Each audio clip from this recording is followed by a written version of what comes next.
నమస్కారం మిత్రులారా, నేను శివరుద్రసాద్. ప్రతి ఒక్కరికి తెలియాల్సిన చిన్న విషయం. సహజంగా అంటే గత 150 సంవత్సరాల నుంచి మన చరిత్ర, అంటే మన యొక్క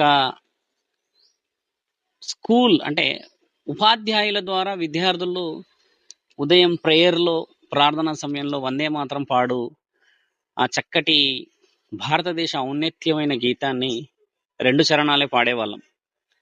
అయితే ఈ మధ్య కాలంలో ప్రభుత్వాలు కూడా 5 చరణాలను పాడాలి అని వారి యొక్క ఆలోచనను వ్యక్తపరిచారు. అలాంటి ఆలోచనను వ్యక్తపరిచిన ఆ గేయాన్ని ఈ మధ్య ఎక్కువ శాతంగా నేను ఆర్ఎస్ఎస్ వాళ్ళు చేసిన హిందూ సమ్మేళనాల్లో విన్నాను 5 చరణాలు పాడడం. ఇలా 5 చరణాలు పాడినప్పుడు కలిగిన ఆ అనుభూతి, మన చరిత్ర గొప్పతనం, భారతదేశ యొక్క వీరుల, మన భారత వేద భూమి యొక్క గొప్పతనం ఎంతో చక్కగా వివరించబడ్డది.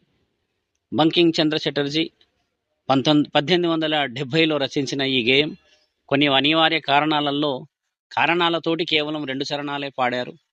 ఇకపైన స్కూళ్ళల్లో ఏదైనా సభల్లో, సనాతన ధర్మ సభల్లో మనందరం 5 చరణాలని పాడి, చాలామంది పిల్లలకి నేను ఈ మధ్య అడిగి చూస్తే వాళ్ళకి తెలియదని అన్నారు. కాబట్టి మనందరం ఇకపైన 5 చరణాలని పాడి మన వందే మాతర గీతాన్ని చాలా గౌరవంగా కాపాడుకొని భవిష్యత్తు ప్రణాళికని నిర్ణయించుకోవాలన్న ఉద్దేశంగా ఇప్పుడు స్కూల్స్ మొదలవుతున్నాయి ఈ మంగళవారం నుంచి అన్న వార్తలు మనం వింటూ ఉన్నాం.